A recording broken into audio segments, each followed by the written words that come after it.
Good Friday morning, everybody. Yes, it is the end of the week. Hooray! We got here. We made it. We got through to. I think it's the second last Friday of May, actually. So I mean, this is really. I mentioned it the other morning. June's the middle of the year, and then all your best laid plans for 2022 better be either underway or you can shelve them for 2023. There's lots to get to this morning. We've got Leigh-Ann Mole, we've got me, we've got Ben joining us a little bit later on. It's going to be a fun morning. Also got George Mienie dropping by at about 10 to 8 this morning. So we've got lots of things to get to. I hope you're ready for a clanger. It's going to be busy. Things on the agenda today. It's not going to be one of those shows where we just meander around. There's an actual agenda. You know when people say, I didn't really come to this meeting with an agenda. Yeah, you did. This morning you did. What did you used to say? It's chatterbox. Remember we got these mugs a while back. They're Jamie Oliver mugs. Oh, I wondered. I've got one that's similar, and I just saw yours, and I thought, okay, yeah. I haven't used mine for ages, but I think it's in the cupboard somewhere. I was talking to someone yesterday. She's a psychologist, and she works with all kinds of people, substance abuse, addiction, all that kind of thing. And she has this one patient who's a kleptomaniac, and she'll go. Now, she's been arrested not arrested, but she's been warned by various shops a couple of times because she'll just put things in her pocket or whatever, and then when she gets the till, because they're watching you on the cameras, so it's stupid to even try that stuff. And then she gets to the tills, and they say to her, "What about the stuff in your pockets?" She's and she's like really good at explaining this stuff, which is why she hasn't been arrested yet. But I was listening to this story because she went on to say, "Oh no," she also goes to places like Westpac, and she gets 8 of the same Tupperware, and then she gets 5 whisks, and she gets like 2 packets of like 200 scouring pads and things like that. And I was listening to this and got quite uncomfortable. Yes, because I was going to say that sounds like your shopping list. Well, yeah, I'm not a klepto. I know I've never stolen anything from a shop, but that's what I do, right? And I said to her, "Sure, I really feel for this woman, and I'm not the most empathetic person in the world." So she looked at me like this. She went, "What?" I said, "Look, this woman doesn't sound like she is a bad person. Now, this is not what I would normally. I'd be, I'd lock her up, throw away the key, write her off. But it's because it's a little close to home. I mean, when I go to the shops, I do that. I buy like 5 of these, 10 of those. I mean, obviously not expensive things, but I'm talking about like household stuff, and I stock up on dumb stuff, which maybe I don't need. And what made me think of that now is that you've got that mug, and I've got one in my cupboard, but I haven't used it for ages. And it probably would be better going to somebody else. I mean, I've got enough cups and mugs that if 50 people had to come here tomorrow, I'd be able to give each one a cup, right? Yeah. You don't need more than that. Who on earth? What am I going to host a banquet for like 400? In which case, you'd probably get caterers in anyway. What do you need more than 25 plates for? It kind of borders a little bit on the hoarder type of mentality. Exactly. I mean, some people put hoarder and filth in the same box, but it's not necessarily that. No. There's also an OCD element attached to it. I mean, of course, this should be Monday, and Dr. Hanan would be able to tell us. Right. But it's kind of a touch of everything. It's also probably one of the most forgivable mental illnesses. Well, because like you said, she's a good person. You wouldn't say that of somebody who's totally off the chart. Yeah, and I mean, she's not necessarily hurting other people. Not when she's stealing, she is, but when she's buying a whole bunch of stuff, if she can afford it, and she's not like putting the family in debt, and because God alone knows, they put up interest rates again this week, and I'll tell you what, if you owe money, in South Africa at the moment, which is most of us. I say most of us because I'm including myself in that. I have a bond, I have repayments on a bunch of things. One thing I don't have, because I used to listen with both ears when we had people like Joe Camino on, because he would say to us, you can't have credit card debt. If you have credit card debt, you're being stupid because they charge you a fortune in interest. And he's right. So I don't have credit card debt, but Jesus, I think a lot of people do, just not because they want to have credit card debt or because they're not careful, but because there's just nowhere else they can get money to pay the groceries. And I was thinking about this whole thing of having too much of everything, and the klepto story that I told you just now, because I reckon I could go through my house now, and you've been doing this when you moved. You did this. Yeah. It made me think of it. Go through everything you don't need. I don't think you need more than 12 dinner plates. I don't think you need more than 12 wine glasses. You really don't. I mean, like maybe you keep an extra 3 or 4 in case something breaks, right? But everything else, I reckon I could probably have a little jumble sale. Not because, well, maybe because, who doesn't need spare cash? But also, you could clear out some of the clutter. I mean, how can I not have used the mug that you're using this morning when I have the same mug and I've got hundreds of others? It's stupid. It's just dumb. It's very strange. It's also got a lot to do with how you were brought up and a lot of things from your past. It's kind of very Freudian in that way. I think about the fact that I started collecting things for my home before I had a home. And that was very much my mom's influence. You Yeah. need to start buying towels and crockery. Also, And you talk about that. So that's also where it comes from for me, I suppose, because I mean, we didn't always have money growing up. I mean, there was a time when we really didn't have any money. I remember my brother and I, around 90, Italian 90, the only real decoration we had in our room, which was tiny, and we shared a room, was like Italian 90 Coke cans for all the different teams that were playing in the World Cup. And I was like, well, those were the only toys or things we could collect. That was it. Coke cans. Yes.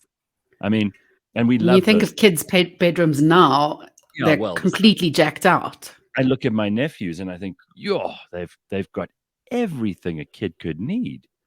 But I'm glad that we didn't have everything at one stage, because otherwise I wouldn't appreciate so much of the stuff that I have worked hard to get and that I live with now. At the same time, your parents and my parents, I suppose, grew up in the same era where it was important to host dinner parties. Now, I don't know when last you had a dinner party, but this might even be a spillover from the previous generation or the one before that, where you would have a formal sit-down dinner. There would be 3 courses at very least, and you'd have different glasses for different courses, and you'd have different, spanners, knives and forks for different courses. And you'd have to have, I mean, my mother, I always remember, it was immaculately done in the days when she used to, and she still does this. It'd be, matching dinner plates and side plates, and then there'd be, all the table stuff, which would also match. I mean, I don't know how many people still do that. And unless you are I don't know, an ambassador, and even the ambassadors, and I've been to a couple of embassies in the last year or two, and they've scaled down. They now do informal garden parties and, their drinks and things, but it's not these formal sit-down dinners. And look, I'm grateful because I know how to eat and how to behave and what to do and, which things to use at which time as a result of that. But it doesn't happen anymore. And frankly, if you did have something like that, you would hire the stuff and then send it back the next day. Don't you think? I think, sorry to bring it up, but COVID changed a lot of this. No, you're right. Behavior. Sure. This was long ago. We've just forgotten, I mean, I remember my mom had a book called The Relaxed Hostess, and it was all about being this perfect Yeah. hostess and having everything done in the home, and having these. You had a schedule, a diary for your dinner parties. You were either going to one or hosting one, and Well, it's just Congo Chris changed is now. hilarious. He says, just invite some of your Greek friends over for a Joel. You won't have any plates left. Oppa. Well, I've got five Greek friends, like who are close friends of mine, people that I know really well, that I see regularly, and they've never broken a plate or a glass. So that is such a stereotype. Carl says, what the fuck? Are you trying to tell me how many plates I should need? There are 15 people in my immediate family. Oh, Okay, that's a lot of people. It's a lot of people. Gail Force says, when I buy jeans or shoes, I buy 2 to 3 pairs. I grew up fairly poor, so I think it's overcompensation. Fear that I won't be able to buy it again in the future. That's a big admission. I reckon I'm the same. Maybe that's part of it too. Because we didn't have options. It was like, you got that. You got your school uniform and you got those clothes, and it's this much. It's not a lot. So, you know what? Now it's like, have cupboards full. And I promise you, there are clothes in my cupboard. I've got suits. I mean, I don't know why. I'm maybe, again, overcompensating or something. But I've got suits. Someone said to me the other day, I was wearing a suit somewhere. And I said, oh, you look really good in a suit. And I've never seen you in a suit. And I thought, that's a good point. I don't really wear them anymore. But I've got this whole cupboard full. And I kid you not, like 20 suits. What do I need that for? What do I, some of them I don't even look good in anymore. They were like they're not even fashionable looking suits anymore. They're like old school, That's the thing. So why Some do things I date. keep this stuff? It's so weird. And hearing the story of the klepto, I'm like, got to check that out. It might be an area of some concern. That's all we're saying. No, I don't think it's that bad. And I think, I also think it's an age thing where when you're younger, you're planning for this, what you feel like is going to be a lifetime of stuff ahead of you. 20 years down the line, you're thinking, why did I buy 4 dinner sets? Yeah. So life goes by so quickly. DK says, gee, if you're focused at formal dinner parties, there was no shortage of money. Well, actually, there was a long period where we didn't have any of that, but we never kind of had to pawn off the good crockery or cutlery, if you know what I mean. It was there was that stuff was kind of it was held in store for the next generation. So we weren't going to sell that. We might have sold other things, but we didn't sell that stuff because it's still there. And it wasn't a question of like this or die. It was just there wasn't any spare cash going around. And I think there are a lot of people who've been through at least one patch in their life where they've gone, I've just remembered something. Yeah. I remember, when your parents always said to you, we can't do this, we can't do that, you can't have this, money's tight, things aren't great at the moment. But that's because you were probably asking for the latest camera or roller skates or whatever. And they were just putting their foot down. And I remember speaking to my bestie down the road in the neighborhood and saying, oh, my parents are really battling for money. And her parents came to visit my parents and knocked on the door and said, I'm so embarrassed, and said, I believe you're battling for money. We'd like to offer you a loan. In the meantime, my parents were actually rolling in cash, had how embarrassing a massive printing factory. God, they were just being cautious. And they must have been so annoyed with you because now you've embarrassed them in the neighborhood. Because, I mean, who wants to be known for being poor? You got pride. And it's that really sucks. I remember once, because my dad just never brought us sweets and things, and we begged him. We'd say, oh, please, Dad, just on your way home from work, just bring us a little sweet or something. Yeah. And he always said no. And then the one day he's like, I bought you guys some sweets. So we were like so fucking excited. We were jumping out of our skins. And he produced a packet of Halls. Now, I don't know any kid in the world who wants a Halls as a sweet. When you think of sweet, you're like licorice or, chips or like wine Marshmallows. gums or marshmallows or whatever. You're like, oh, this is going to be so exciting. And he produces this packet of Halls. Dude, really. Anyway, look, I mean, we're not going to sit here and compare our horror stories. There are lots of people in South Africa who are right now having a tough time. So I'm not going to make light of this, but it is, you go through these ups and downs. Everybody does. Yeah, And absolutely. you think what you're dealing with now is what you're going to be dealing with forever. And then you don't know. You could hit a real vein of luck, or it stays shitty for a long time. I got a CV from a friend of mine yesterday who I've known for about 10 or 12 years, and he's just been laid off. And he's looking for work, and he sent me the CV to say, like, hey, can you just ask around if there's anything going? And I'm going to have to see what I can do there, obviously. But as my 102-year-old grandfather always said, you never know what's around the corner. that sounds like a real old man saying. Yeah, absolutely. But also, I've had a lot of, because it's just so widespread at the moment with people battling for money. I've had a lot of debt consolidation spam calls on my phone. And I've got into the habit now, and it's actually quite exhilarating.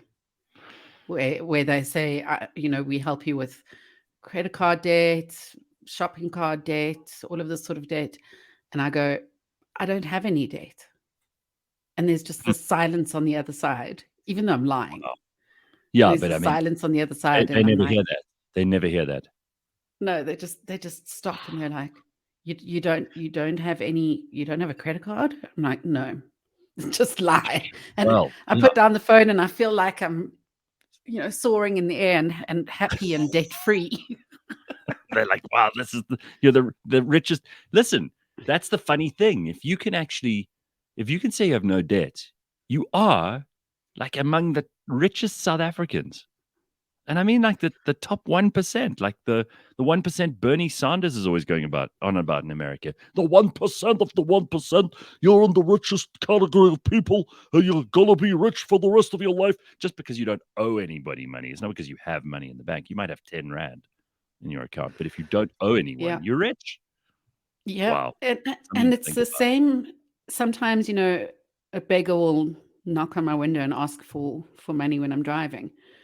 And I think to myself, Guy, I really sympathize with your situation. And I've been in really bad situations through COVID where I've wondered how I'm going to buy food. But to be quite honest, I owe more money than you do. I'm actually in more debt than you are. You're in a better financial situation than I am. Yeah. Well, there are lots of people here with interesting stories. I mean, listen to B. She says, I had a few clients tell me their expenses every month are over 100,000 Rand. I've never felt more poor. If you add up, though, I mean, I just got this email today. I didn't know we were going to talk about this. So I promise you this wasn't on the agenda I told you about earlier. But this came in that Eskom are now putting up their rates, right?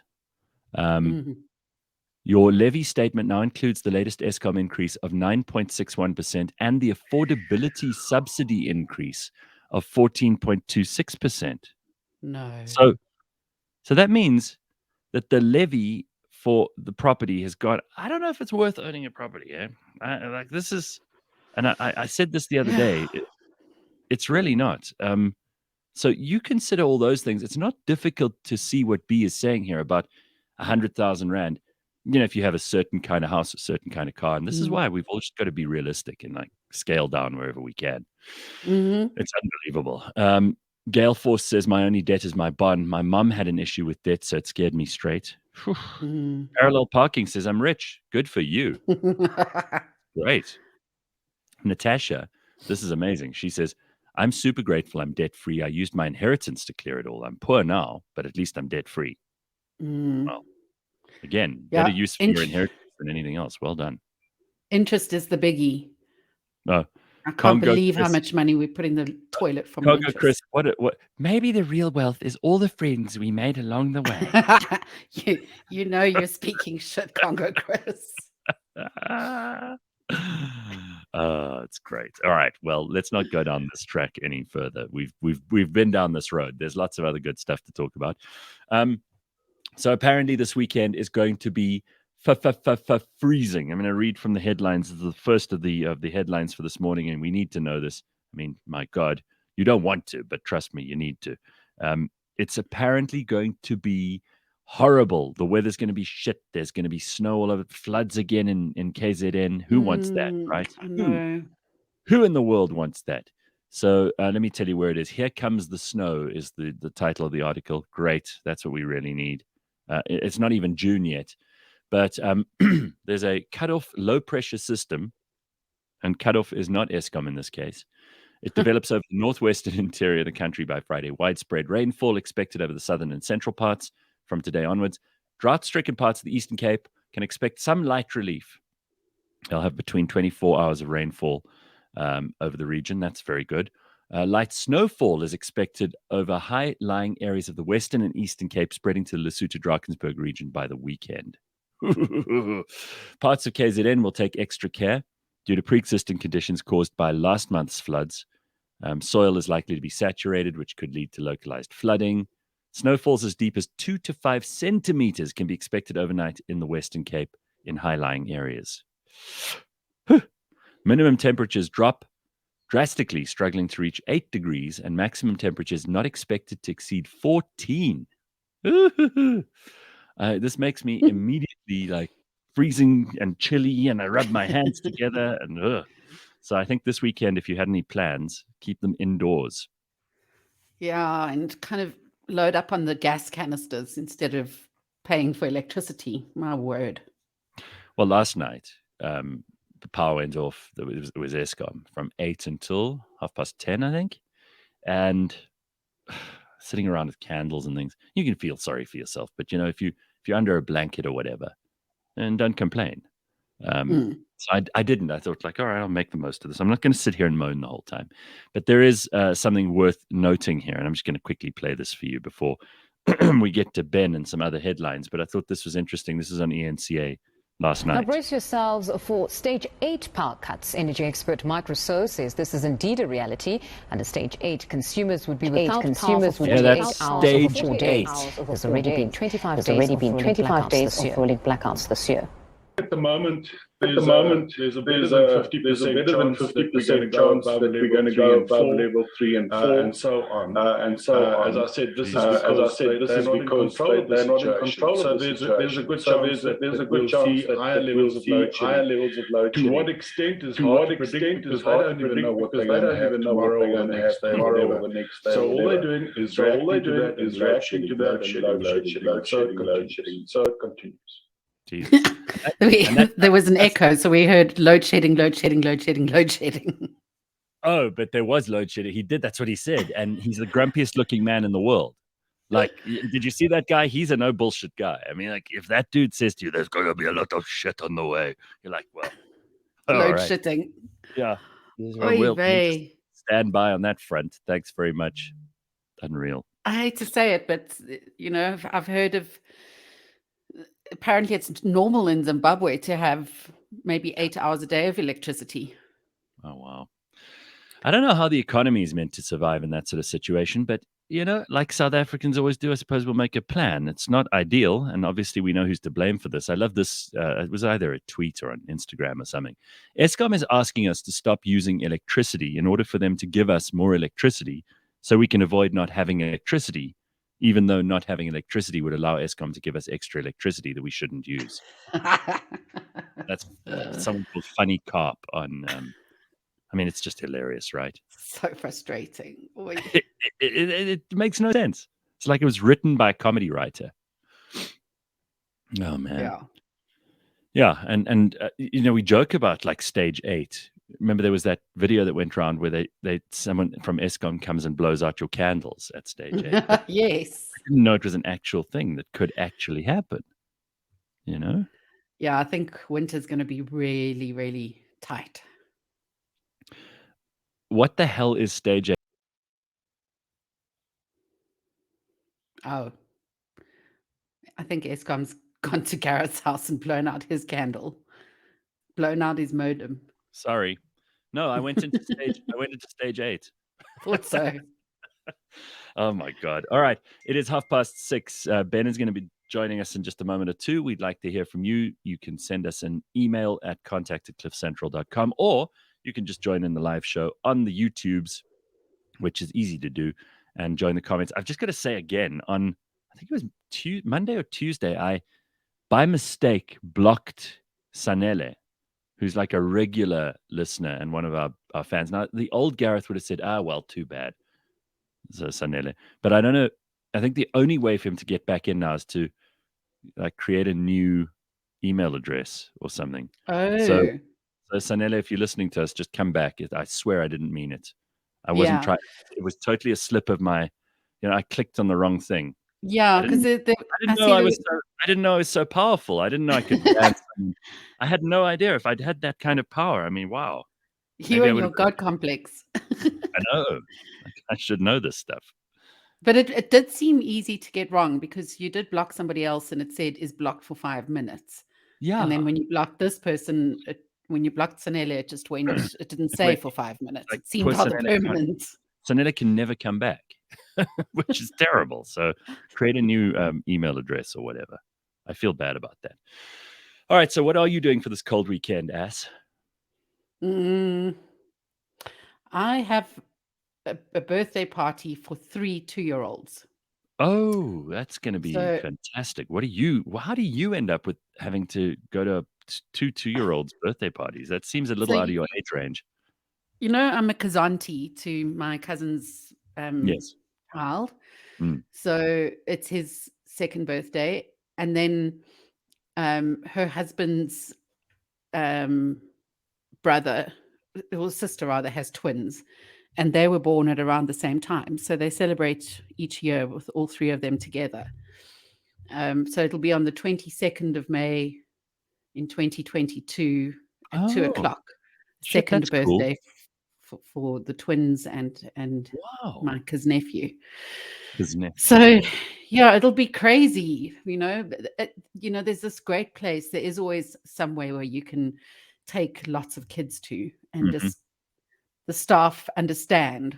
The parents just they have this incredible network where they find out about these places, and these places are making a fortune because there are only a handful of kid-friendly places in South Africa. I mean, they're more than you think, but unless you're a parent, you don't know about them. And people who are not parents just don't know those places because they don't want to go there. If they see like a whole lot of kids in the playground or whatever, they're like, we'll go to that other restaurant where the grumpy old adults are. But, I look at my brother and sister-in-law, and they know all these places. They go to they say to me the other day, we're going for this lunch for the one kid's birthday. It's over here. So I said, where the hell's that? And they're like, what? You don't know? They're these places, and they do very well. But those staff members have to be really special people. They know all the kids by name. They know what these kids eat on their pizzas and what they don't. Yeah. So if they're making lots of money, then I'm very happy for them. I'm happy you would too. have to pay me a lot to do that. And you have extra qualifications that you need to be able to serve kids. I mean, that's a difficult business. You know how kids, especially these days, I got to say, kids are very fussy. I even see, like with the 2 boys, my nephews, the one will want certain food and the other one will want other food. Now, I do not remember a single meal where my mother made any of the 3 of us a different thing from the other 2. If you didn't like something... Sure. I don't know how your mother got it right. Right? No, we just didn't have an option. She just said to us, if you don't eat that, then be hungry. Not my problem. And we learned very quickly, like, I didn't particularly love mash or mince or any of that stuff, but my brother and sister did, so I just had to eat it. And if I didn't like onion, I had to take the onion out. That's all. Yeah. No, I mean, I remember one of my cousins, she would cry if her rice and peas touched. Eventually, we had to get her one of those, but also she had Tourette's, so that was part of the whole package. Did she swear? Did she have that kind of Tourette's? No. Where she'd suddenly go... No,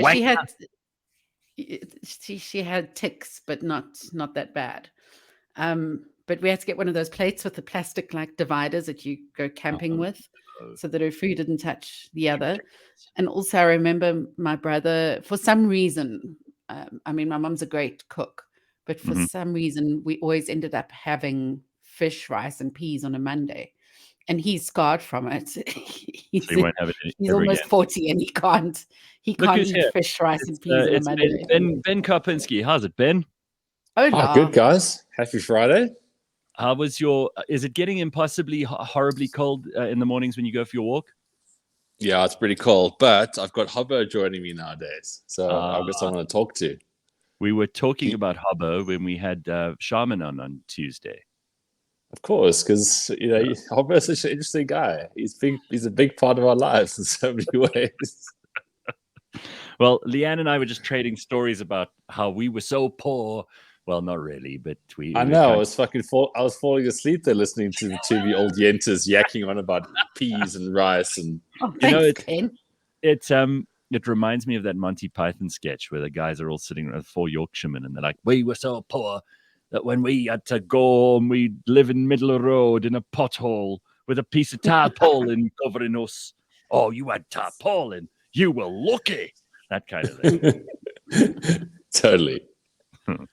I do think like kids these days have options that just weren't like every birthday party. I don't know if you remember going to birthday parties or, play days as a kid, but you basically got hot dogs. That was the standard there. That was it, right? And you let your kids go loose and there were no restrictions. Now you've got to tell parents, my child is not allowed fruit juice. They have this allergy. They're this intolerant. My mum would fetch me with a Valoid in her bag because she knew that I'd be nauseous from all the shit that I'd eaten and was likely going to be sick. And she didn't care how much freaking tartrazine there was. I mean, do you remember those huge packets of orange chips that were? Oh, those are so bad, and they would stick in you'd have orange fingers for like a week. Yes, and those things MSG. They have to have been made of like the worst chemicals in the world because they were hugely addictive. I mean, kids could just eat handfuls of them at a time. Yeah, and they did not look put healthy. your arm in the bag to reach to the bottom. I mean, the bags were like this big. They were as long as a person. Yeah. But I remember that those parties, they were so great. Your mother would drop you off, and the parents never stayed. The parents didn't even come inside. They'd drop you on the road, then you would rock up. You would get your packet of sugar, like your crack for the day, and then you would just either run into a jumping castle. You would just run around, and then eventually your parents would then pick you up, and your parents might not even come in again. You'd again go back to the road, and they would go like, thanks so much for having my kid, blah, blah, blah, ciao. They were just thrilled. I mean, now you can see it from their point of view. They were thrilled to have some time without the kid or kids. Yeah, absolutely. And you'd know that especially because very often I was the last child to be fetched because my mom had just forgotten or she was just taking in more bliss. Yeah. But you said now, Ben, they just leave you. I mean, I remember playing, especially when we were living on the farm because there was just the only danger was like puff adders and shit like that, which now obviously I look back and I go, biggie. We didn't think so as kids. My mom would say to us, all right, boys, because it was me and my brother. My sister was quite a lot younger than us. So if you can go down to the river or whatever, but just put on your gumboots in case the puff adders try to bite your ankles.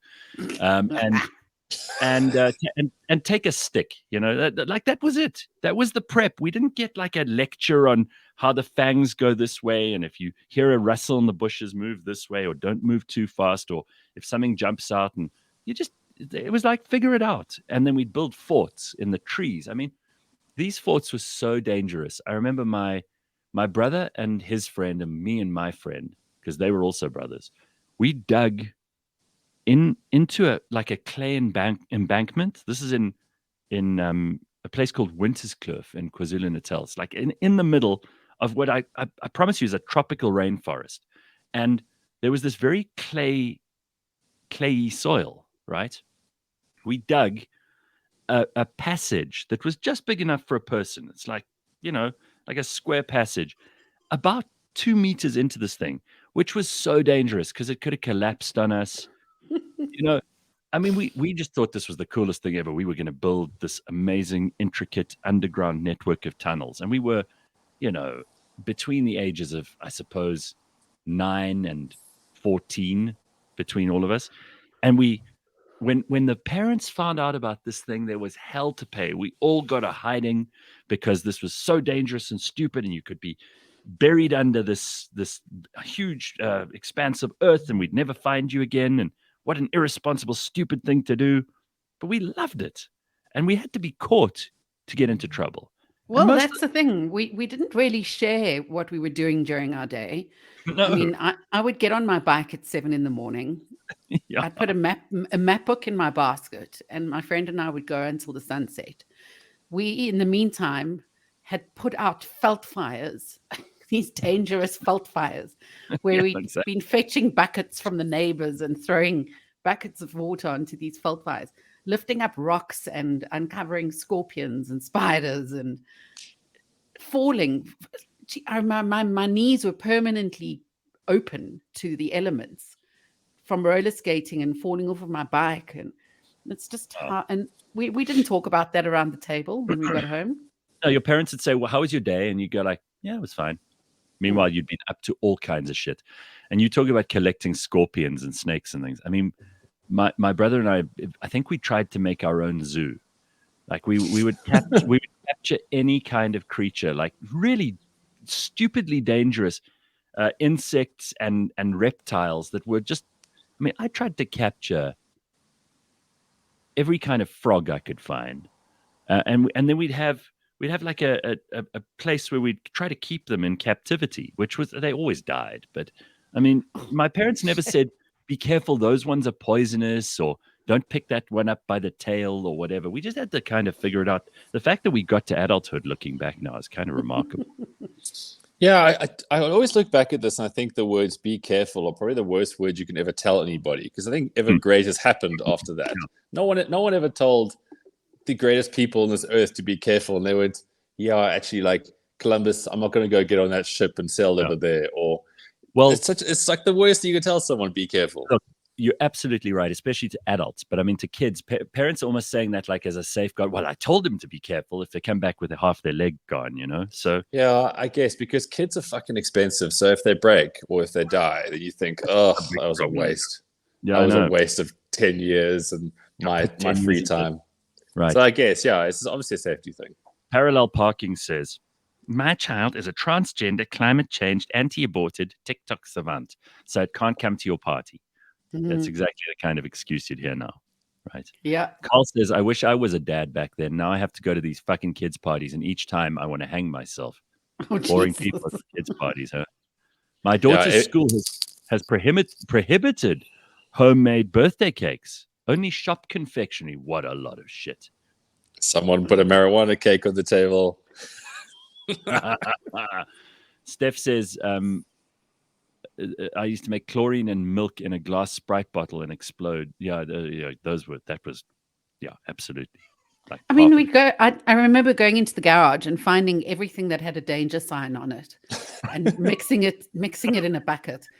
And at one point, my little cousin came over to see what the big girls were doing. She put her head over the bucket and inhaled this stuff. She coughed for about an hour and was vomiting. And I just kept on making her drink milk and told her not to tell anybody. Yeah, you were so worried about I was more worried about getting into trouble with my parents than anything else. Like, if I got into shit at school, I'd be only too happy as long as they didn't tell my parents, And I was, I remember we used to still get like, hidings at school from the headmaster. Mm. And then we'd make like lines on our ties. But if my parents found out I got a hiding, I'd get another one. Yeah. Rightly so. Not rightly this thing so. Like now when teachers have to discipline, and by discipline, I mean like ask you to go and, sit in a corner or have some quiet time or write out some lines or see the headmaster if you've been really bad. I don't even know what they do to discipline kids these days, because kids are doing things that I suppose they could probably get away with in our day, but now the punishment's so different. But if we went to the headmaster, then he'd they probably have to go to a psychologist, the school psychologist, for punishment. Yeah, that's probably what it is. And then the parents will take the kid's side nowadays. They'll say like, oh, your punishment was too severe on my child, my poor precious little Ninnekins. This, how can you do this? He's a very sensitive child. Like, nobody asked us those questions. In those days, the parents and the teachers ganged up on you, not you with your parents against the teacher. The poor teacher was, they were part of the enemy from my point of view. I'll give you something to cry about was the phrase. Yeah, right. Guys, I think always this is like one of those generational discussions, because every generation that becomes older thinks that next generation's soft as shit. And I think it's been going forever. Like, it's hard to think that kids in the 70s were ever thought of as being soft, but the generation in the 50s probably thought they were soft. So I was having this thought the other day, because these things often pop up. But like, there's got to be a place where we can objectively say which generation is softer than the next. And I think we are actually completely at that stage now, where it's not even about, oh, you're just old. I think the shit really it's got to the point now where it's objectively worse and softer and stupider, and without a shadow of doubt. I think you're right. I mean, you look at how people are triggered. I mean, that word never existed when we were kids. And who knows, kids were probably going through as much trauma, if not more, then, because they weren't the kind, you didn't have a recourse to anywhere else. I mean, I remember I threatened my parents once. I said to them, I'll call, what was it, Childline? Or what was the thing called? Yeah. Childline. If you punish me, I'll call Childline. My mother said, you do that, and you won't even make it into the mortuary van. See, good parenting right there. And the thing is, Childline was different in those days too. My brother called Childline once. Oh, really? And my mom grabbed the phone from him and used that exact phrase. Now I'm going to give him something to cry about, and slammed the phone down. Solid parenting. Do you remember, like as a kid, there was Childline, but then did you remember those ads they would play? I think it was called Boys Town. Like, if you were a really fucked up child, they would send you to Boys Town. That was always a threat to my household too. Yes, you go to Boys Town. But in my parents' generation, there was a place called St. George's or something with George in it. My father used to tell me about, which was a reformatory. It wasn't like Boys Town was a place for kids who'd had. Either they'd been addicted to something, or they had learning difficulties, or they'd been troublesome children, or whatever. There were different terms for them in those days. But Boys Town also sounded like it could have been quite a jol. Like they had these, went on all these excursions and like. Really? Well, that's what I heard. Gareth. No, Gareth, not at all. This wasn't the Scouts. Went to Boys Town. I want to know what that was like. But it was like jail. It was basically, if you're a really unruly child, you got sent there, and it was not fun. It was like Houghton House for addicts. Well, this reformatory that my dad used to tell me about put the fear of God into me. He said they have metal beds in a big hall, and you have one book, and you have to wear the same clothes every day, and you don't get to shower and bath. And you will be punished every single day. They will just punish you, even if you do only good things. They will punish you every day. I thought, Jesus, that place sounds shit. I'm going to do whatever. I think there was a change of management, and that became Boys Town. You didn't get the book. There was no book. All the above, no book. But I really like that. But my brothers used to, because they were such dicks to me growing up, because I was obviously the youngest, and they used to terrorize me at any given stage, no matter what day it was. Could be my birthday, could be Christmas. They were looking to terrorize me, and they would always joke how they're gonna send me off to Boys Town, and they'll be there because no one likes me. And then there used to be those ads on TV. I just remember there were these horrible ads about depressing. These kids, and they all looked like. They all looked like they were the ones that weren't accepted into Hitler Youth. They were like the outliers. It was the saddest thing, and they got sent there. And you could just imagine the amount of buggery and beating up on a daily basis that would take place in that place. Oh, see, I'd love to. Like, if you don't know what we're talking about here, we're thinking this must sound so strange, but this was actually ads on TV. This would run in prime time. You'd be watching Beverly Hills 90210, and then the Boys Town ad would come on. Oh, fuck, am I going there? Oh my God, that's horrible. Tracy says, Gareth, you got the sales pitch version of Boys Town. That's nice. Oh my God. Listen, I'll tell you what, we didn't have a tough, since this is the kind of the theme for this morning without us even thinking it was going to be the theme. But there were certain things about growing up in the 80s and 90s that were a bit suspect. Like, you think back now, I mean, we talk about the food that we used to eat at parties, and that's just the tip of the iceberg, because there was no like health and safety anywhere. I mean, I remember people used to, we had friends who had motorbikes and four-wheelers and things, and we never wore helmets or protective anything. No. I mean, my bike had back brakes, for crying out loud. I remember I learnt to drive, and I could barely reach the pedals. I mean, I still can't drive properly, so you give me shit. But this is true. But I mean, we learned, we didn't have any rules. You kind of just figured it out. And one of the older kids would teach you how to drive a car, or how to, and we would dig holes, and we would waste water, and we would set fire to things. And I mean, Zach says here, Zach Lesupi says, I realize now burning aerosol canisters and waiting near the fire for explosions was fucking dangerous, because you never knew which direction you were flying. I mean, we knew a kid who had one eye because he's lost his eye in like a stick fight. He was one of our friends. He had one fucking eye. This is not. So we obviously had nicknames galore, but this was the kind of thing that happened. It sounds like we were feral. I mean, this is probably. No, it does. I mean, this is quite a healthy upbringing, in my opinion. I'm remembering after we'd gone to one of these choral verse things, which was always at night. We got onto the bus and got dropped off at the school at night. Yes. And while we were waiting for our parents, my one friend, Amber Shaw, picked up this enormous rock, and we were throwing them over the fence. And I didn't see it coming, and it hit me in my eye socket. I probably had a broken eye socket, but I had a black eye for about 4 months. No, we didn't go to the doctor or anything. It was just like, oh, Leigh-Ann, black-eyed Leigh-Ann for 4 months. You remember those statues they used to have in all the shops? It was like made out of plastic or fiberglass or whatever. Oh, that little child with the one leg. The little girl with the crippled girl with the one leg. Yes. And then do you remember those things? Yeah. It was you could put money in the tin. Yes, you could put money in the tin. It was for kids who were crippled. In their head. Yes, in the head. You could even put money in the head. That's right. And my mother would always look at that. She said, look at you. That could be you. You must be careful. And there are children who are much less fortunate than you. I mean, it's like, when you think about it, it's pretty wild. And I'm so happy. We would disappear. Yeah. We would leave the house on holidays, and we wake up early. We would leave the house and we would be somewhere. We'd climb a mountain, we'd go down to the river, or we'd be at a friend's house. And if the friend lived in the suburbs, we'd be riding our bikes up and down the street, or we'd be causing shit somewhere. We'd be like fighting with the next door neighbors or whatever. There'd be something going on. And then we'd come home at like 5 or 6 as long as we were back before the sun came up.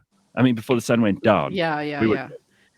And then you weren't really asked about what you were doing. Hey boys, what did you do? And we'd be like, nothing. And that was okay. And we were also at this stage teaching each other about sex. We weren't getting sex education at school or from our parents. Maybe if you were lucky, they might have given you a book. We didn't have the internet, so we had to find things out, like what a blowjob was, and sometimes there were all these myths attached to it, and we learned the wrong thing. Like, I thought that women gave birth out of their arseholes until I was like 16. That's the exact same thing happened at Boys Town with those kids, Leigh-Ann. They had to find out. Oh wow! All right. Well, I don't think that we've necessarily come out too badly in the long run. I mean, we've got a sense of humor, right? Yeah, but everything that's been described in the last 10 minutes is all tactile stuff. Like, even with Leigh-Ann forcing her cousin to inhale those fumes. When like kids, and I always hate saying this, but kids nowadays, like, all they've got is a screen, so they don't ever get to go anywhere and see things and touch things because they're just screen based. You've got to see, touch, and just to use like Leigh-Ann's sex thing. Like, in the South, they were prodding and probing and doing all kinds of things to find out. Now kids are watching porn, and it's not the same. So you're saying it's better to be prodded and probed? Well, Gareth, it gives you. I think you learn better. I'll just use that one example. But you got to be tactile as a human being. You've got to physically touch and smell and see and go towards things. You can't it's the biggest injustice to a human being to learn things on a screen. Like, it's nice to learn. Maybe that's how children learn. They put things in their mouths all the time, whether it's sand or worms, especially in your case. We'd put anything in our mouth in the South. Is that what you're saying, Ben? No, it was just segueing to your story, how you had to just learn things. Jesus, that's funny. That's so great. Oh, okay. You'd have some boy from school going, now let me show you what a blowjob is. Oh, wow. Unbelievable. Listen to Pumlani's story. This is phenomenal. This is the best story of the morning. Pumlani says a kid farted in primary school and the whole class got a hiding. If that happened today, it's going to trend for a week on news sites. Yeah, you can have News 24 going, it's a terrible injustice. All these children go to hiding because one child passed wind. I mean, come on. That was the fact that Pumlani remembers that is amazing. One kid farts, the whole class got a hiding. I mentioned that I went to my old school in Mienie, and I spoke to them about what the future holds for them, because some of the jobs that they are going to end up doing are not even, they don't exist yet. And part of I kept the speech fairly sanitary, but I was thinking while I was sitting there that our matric group was so badly behaved. I remember we used to do a thing called 40 days when you had 40 days left of matric. And we got to have a party on the school grounds, but it was like very low key. There was no alcohol, obviously, but I mean, people smuggled it in, and we were pretty rough. I went to a government school. I didn't go to any fancy school. And we planted a tree in the middle of the rugby field, a big tree.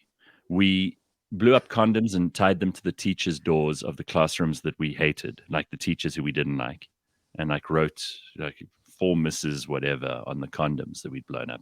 We got a power, those power screwdrivers, and we took the headmaster's door off his office and replaced it with a door from the prefect's room, which had a big hole in it, which someone had punched or kicked a hole in. And we spray painted and graffitied the wall. And I mean, we were really badly, if I think back now, the fact that we got away, we didn't get away with it. The next morning, we were all called into an assembly. And they basically threatened us and said, your matric dance is going to be cancelled. Forget about it. You might not even get your matric results. You're all the most terrible people in the world. I mean, the headmaster was screaming. He was screaming at us. And none of us bust we all nobody said, oh, it was that one who blew up the condoms, or is that one who planted the tree, or that one who unscrewed your door. And we stuck together, and it taught us a couple of really valuable lessons. And when I was there, I kind of afterwards mentioned to the only teacher who's still left there from my time, I said to her, yeah, you remember that whole 40 days thing? Because we got into serious shit for that. And she just started laughing. She said, funny thing is, I remember that matric group, and I don't remember any of the ones since then. I remember so many of you. I can remember your faces, your names.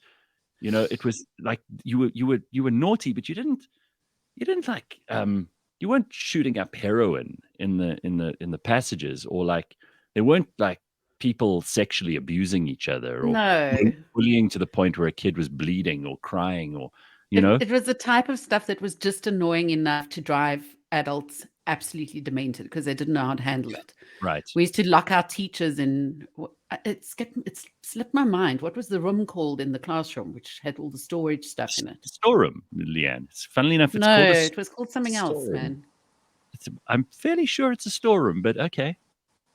And then Tracy has another great comment. If you want to have a look at that, she says in high school, one of the senior boys smuggled a chicken into assembly in a pillowcase, and every time the chicken saw bright lights, it would cock-a-doodle-doo, stitches rolling on the floor. So funny. God, that is funny. That is so great. Well, I mean, I told you my mother was expelled from school, and she tried to keep the secret from us for a long time.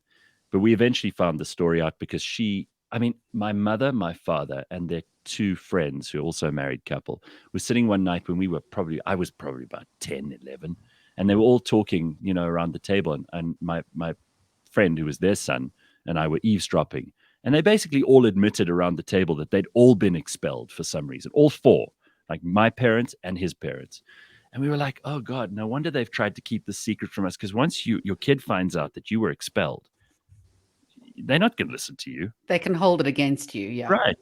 But you were expelled.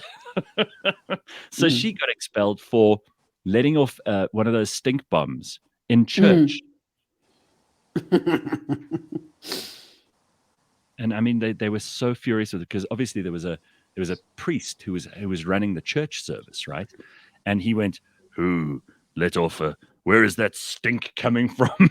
And then they knew it was my mother and her three friends, because they were the only ones laughing. Everybody else was like running around trying to cover up their noses. Anyway, it's 7:00. We got to get to the rest of the show. We got lots of stuff to get to. And if you've got something you want to tell us, ask a stockroom. Thank you. Stockroom. Stockroom, storeroom. And you used to lock the teachers in?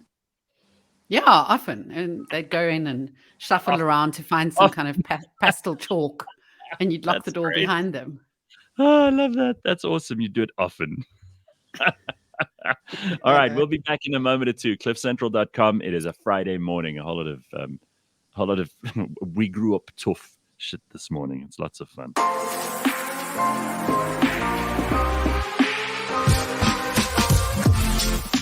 Up next in the Autotrader Podcast. I mean, I think car trackers are like insurance. They're a grudge purchase. Yeah, for sure. And I think you've got to assess your level of risk to put a tracking device in. So how likely is your car to get stolen? Yeah. And then you've got to ask yourself, if it does get stolen, do you want it back? Catch us every Monday at 9 a.m. on YouTube and on autotrader.co.za.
Suffer from collectivism? I started collecting when I was about 8 years old. Do you have an obsession with objects? I sort of got into collecting TV cars. Are you a fanatic? A devotee? Are you someone exhibiting enthusiasm or strong passion? When lockdown hits, when everyone was kind of bored at home, they started Googling, like, what are these things worth these days? Cliff Central dispenses a weekly dose of collectomania. Join me as I talk to compulsive collectors. Fascinating. The frame's total value is probably about 12,000 Rand. Possibly a little weird. I developed this infatuation with the Statue of Liberty. Collectomania, Mondays on the Gareth Cliff Show. Brought to you by SA Gold Coin Exchange and The Scoin Shop. Yes, indeed. CliffCentral.com, Friday morning, and we're ready to take on the weekend. I hope you've got lots and lots of blankets and warm clothes ready for this weekend, because it's going to be freezing, according to the weather people. They say there's going to be snow in parts of South Africa, there's going to be rain in other parts of South Africa, and the temperatures are going to hit rock bottom. And it's not even June yet. So brace yourself, so to speak. We've got Ben and we got Leigh-Ann with us this morning. There's lots of hilarious stuff going on in the comments. I just want to go to some of these because they're too good to ignore. So Mapadima says, my sister told me that if I kissed a guy, I would fall pregnant. I swear I only started having sex in my first year at varsity. It took me that long to believe the truth. Oh, the stuff we tell each other. Ricky Lowe says, when my primary school principal was on holiday, I jumped over his fence and swam in his swimming pool. He found out. He hated me for the rest of my primary school years. Cabello says, I farted in primary school while trying to sneeze. That was embarrassing. And I was a fat kid by then. Got kicked out. You know what's so horrible about that, Cabello, is that if you do something like that when you're at school, then that's what you get known for. Like you become Cabello, the guy who fart sneezes. Like that's your nickname, whether you like it or not. Yeah. We had a guy called Jeremy who farted very loud in assembly, so loud that everyone stopped what they were doing. And forevermore, like he was the guy who farted. I mean, like teachers remembered, everybody in our grade remembered, everybody else remembered too. It was very embarrassing for him. It was hard to take him seriously in any, when he'd get up to make a prepared speech or an oral or whatever they called them. We'd all like go as he got up. There was, for me, it was Adam who wet his pants. And I'm in my mid 40s, and I still remember Adam who wet his pants when he was 6. Oh, God. Yeah, it's horrible. Gary says, our 40 days stopped when someone dropped a quart bottle on someone's head from the second floor. Jesus. Oh, jeez. That's hectic. Ricky says, at high school, someone shat in one of my teacher's drawers.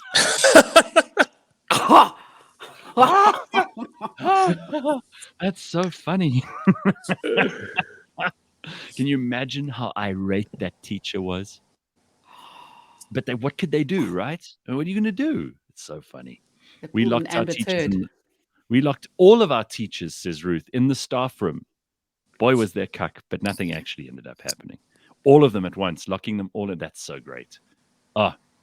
Some terrific stories. Gary says, I remember when I was 15 and playing rugby, I broke my collarbone. I got a hiding for breaking my collarbone. How could I be so stupid, they said. Good times. All right. So I mentioned this terribly cold weather. It's going to be hitting us this weekend. So whatever plans you had, you might have to just cancel or dress like you're going to the Arctic. That's the only way you're going to have a weekend. Are you doing any outside? Are you playing any golf or anything, Ben? Because that's going to be hell in this cold. No, it'd be a terrible idea. Friends of mine are. But I generally always look at the weather because I don't believe golf should be played in bad weather. I'm just at that stage where it shouldn't be. So I'm going to go to gym. But what I'm doing on Saturdays, I'm going to go to bookstores because there's some books that I want to try to find. I've really got into reading all these Wilbur Smith books. And I also want to find the original Dune. So I discovered recently that Star Wars is actually a pile of shit. It's probably plagiarism. It's weak fantasy at best. And I feel like I've been living this life for so long. I felt like I just found out that Christmas doesn't exist. Hold on, you got to explain yourself here. This is sacrilege. I mean, I know. You and I even went to watch, like, I think it was Rogue One together at the cinema because we both thought like that was a big deal in our lives. What has turned you against George Lucas and Star Wars? So why have you turned to the dark side of the Force, Ben? Oh, gee. Well, Gareth, I have. And the thing is that you really got me into Star Wars. So obviously, I didn't have a childhood, so it was you that introduced me to Star Wars. And I watched all 6 of the movies. You lent me the DVD. I was just so happy about that. Yeah. But then there's a story called Dune. There was a guy called Frank Herbert back in the 60s. And he was like a bit of a kooky character. And he wrote Dune in the 60s. And this book... And the story, it was so incredibly good. It's the world's most popular, successful sci-fi story of all time. He went on to write 6 books, and he died tragically in the 80s. But then everyone goes like, I'd never heard of this guy. And only last year did they actually release the movie Dune, which was incredible. I watched it last month. And watching this movie, I was like... I watched it. I watched it last month as well. It was Timothée Chalamet. What's his name? Timothy Chalamet. What's his name? Him. That's the fuck knows. It's not important. Hollywood's obsessed with this kid, and I mean he's a good actor, but they're obsessed with him. He's like the most popular guy on the internet. Shyamalan. What is his name? Somebody help me. Gareth, it does not matter to the story here, but I was watching this movie and I was thinking, wow, this is kind of like if Star Wars was, it's like, oh, this is like the best of all the fantasy things I've ever watched. So then after it, because I'm thinking, wow, this movie was so incredible. And then it kind of stops and you can see there's going to be a Dune 2. And I was absolutely, like, it felt like I just spent 8 hours watching this movie. It took me away, it really grabbed me. And then at the same time, I've been reading George Lucas's book, basically about his life and times of who he was. And this guy wasn't actually that remarkable. He was actually pretty fucking average. And how Star Wars came to be, so we'll get back to Dune in a second, but how Star Wars came to be is that George Lucas was really good friends with Francis Ford Coppola, who was a big swinging dick back in the day. He was just a big fucking guy who, literally, big guy.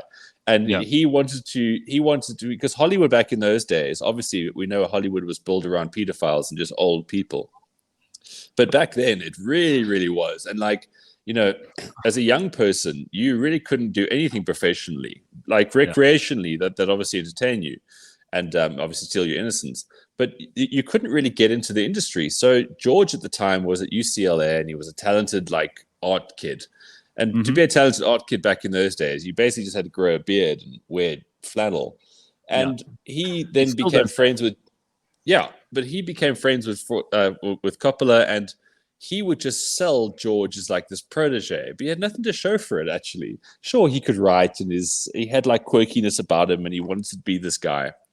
But he wrote and created this fucking disastrous sci-fi thing called THX-35 whatever, which nobody liked, and then there was an absolute flop.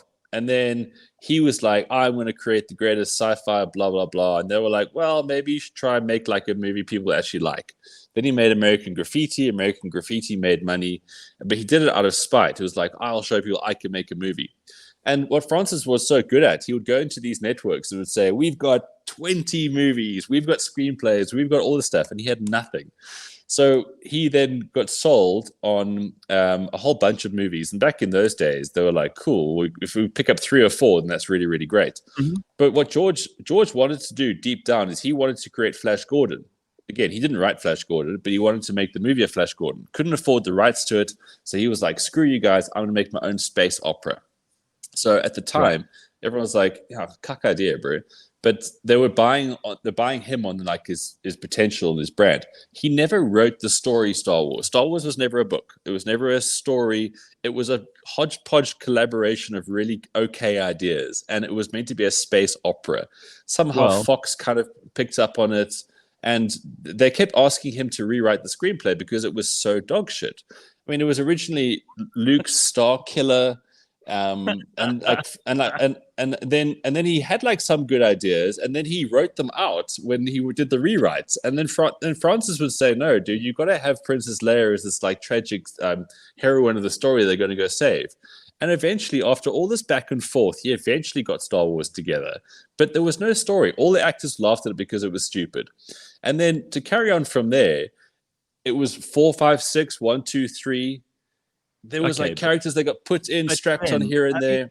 You can criticize the origins of the whole thing, but he's the richest man in entertainment history, and that doesn't happen by mistake. Yes, I'm getting to that.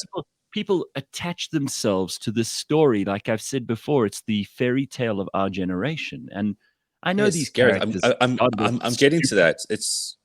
I'm getting to that. It's all brilliant. He obviously read Dune at some stage, okay? Because Dune is based on this like desert planet, and then suddenly Tatooine was built. Dune has this like mythical power that this person taps into, which he's trying to search for the whole time, just like Luke Skywalker with the Force. All these little cues. Dune was written in the 60s. Star Wars came out in the 70s. Frank Herbert watched this thing and said, "This is boring." But the thing about Frank was that he was a sci-fi guy. So he was a geek. He was a nerd. He wasn't marketable. And it was just so true. When you go through the story of Dune, then you go, oh, okay, so Star Wars basically copied all of this. And that was the only thing that gave them some structure. Because George did not have a plan. He never had a plan. When the first movie ended, he was like, yeah, this money's really cool. Let me make another one. But he kept just building on badly. Okay, but he didn't plan it, and it still ended up being this huge success. You know how that makes the rest of us feel? Like we could also have this kind of success without being a genius. You sometimes just stumble on a good idea, and sometimes it isn't perfect, but it's there. No, totally. And I'm getting to that. But what I'm saying is that Dune was the real story. Star Wars was like the Walmart that got created because they just managed to commercialize it better. Another thing about Star Wars is that the timing was so good. There was a shit story, but there was no positive stories in movies because they were coming out of Vietnam. So people were either on drugs or their dads were beating them or they were just like, I don't know, at war with themselves. So George was like, I want to tell a positive story. And then he merchandised the whole thing. And that's where he became a billionaire because I know, but it's not his story. Like he's a genius businessman. I don't think he's.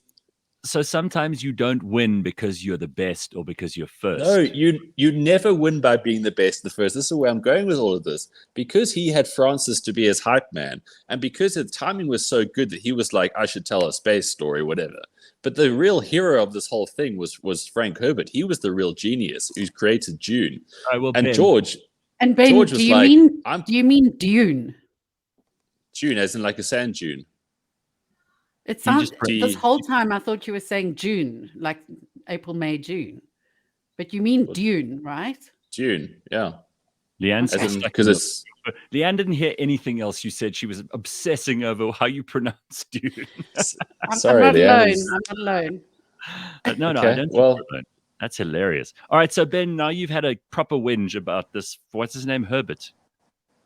Well, I just think that looking back on Star Wars, because I never understood the latest Star Wars movies. I don't know what sequence they were in. Suddenly it was like Disney making the whole, you've got to be a black person or a woman to be a hero now, which I understand. That's their sort of slant.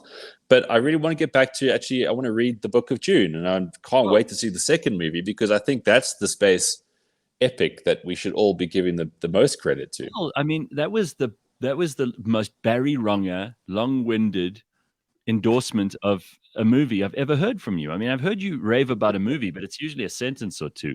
I mean, it's so good. It's so good. You kept asking me not to interrupt you. I mean, you were on a mad tear to prove a point about this fucking movie. I've never heard you talk like this about something. I'm gonna watch it again just to see if I can pick up similarities. It's so good because it's where George Lucas stole so much stuff. And I'll tell you what also happened.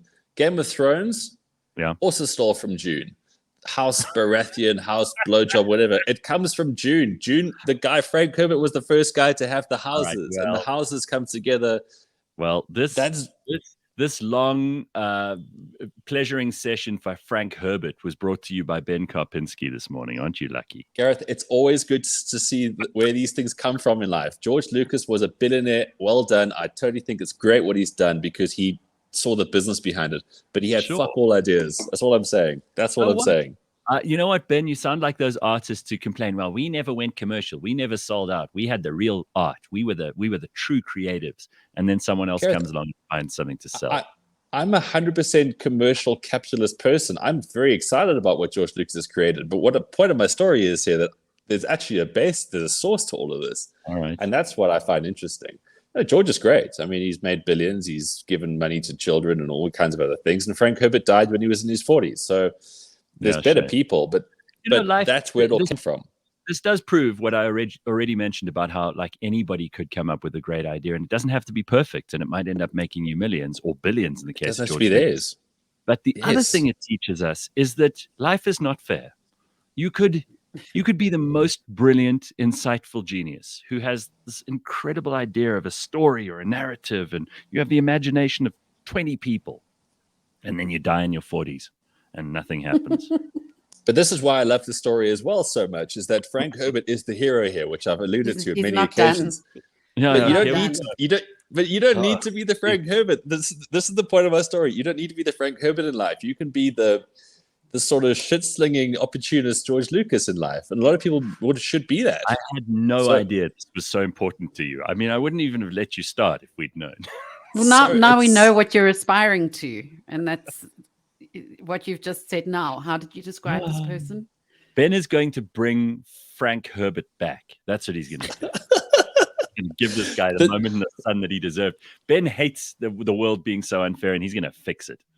No, I don't. I know the world's unfair, and I laugh about the fact that it is. I'm purely pulling out the point here that I want to read about the source of things because I enjoy brilliance, but I'm the first person to admit that it's not that's not how you become successful. I'm going to watch it again and see what the similarities are. I think this is an interesting comparison. I'm going to take you seriously, but don't go on about it anymore, or I'll kill myself. I just want to refer. So I told Sanele, or I said this morning on the show that by mistake, I think I'd blocked Sanele, and I was worried that he hadn't come back, and I felt bad about that, which is something the old Gareth would never have done. So Sanele has replied. He's back. Sanele 2.0 says, Gareth, you bastard. Funny thing is, nothing changed. My mornings have been the same. I tuned in and commented. I had no clue I was blocked. That's such a Kardashian thing to do. Shame. Yeah, so shame. Sanele had no idea he was blocked. That's hilarious. But every person who listens to the show counts. You see, I've grown up a little bit. There's some funny stories also. A lot of people commenting on what Ben's saying now. Ideas are shit, says Jamie K. It's all about who can make something happen. Luck. Exactly. Timing, right? Execution, determination, work ethic. It's the doers in life. Yes. I've always used the example of the Mona Lisa. So Leonardo da Vinci might have seen this woman walking through Florence. He might have said to her, hey, you are looking nice. Come to the studio. Maybe one a day I panel you. And maybe she would have said, no, fuck off. Leave me alone, you perv, or whatever. And then it would never have happened. But he had to sit down. He had the idea in his head. I'm going to paint this beautiful portrait of a woman. Maybe he didn't even think it was a big deal. He just did it. And therefore, it's the greatest painting in the world because we can see it. You can actually see his work. Elon Musk is actually sending rockets into space. He didn't just go, I've got an idea for a rocket, because then no one would have cared. Everyone has good ideas. You got to make things happen. And it's very, very difficult to do that last part. Exactly, Gareth. Frank Herbert wrote a book. George Lucas made a movie. Here we go. Frank fucking Herbert. You know what, Ben? I'm getting close to blocking you like I did tonight. So let's just talk about Ben for a second and not Frank Herbert, because you tweeted or Instagrammed this out yesterday, and it's got a lot of people talking. You said you're going to be returning next month to Cliff Central to create a new sports podcast that you've been wanting to create for some time, delving into the state of sport and the many talking points that need to be beyond the whistle to whistle action, as it were. So tell us what you're planning here, because people are already excited about it. Someone asked. Yeah, Gareth, I think it's just an evolution of where I am within sports. I'm not just that sort of Six Bears fanboy anymore, which I haven't been for a while. And also, I think content-wise, that's a very saturated platform to be on now.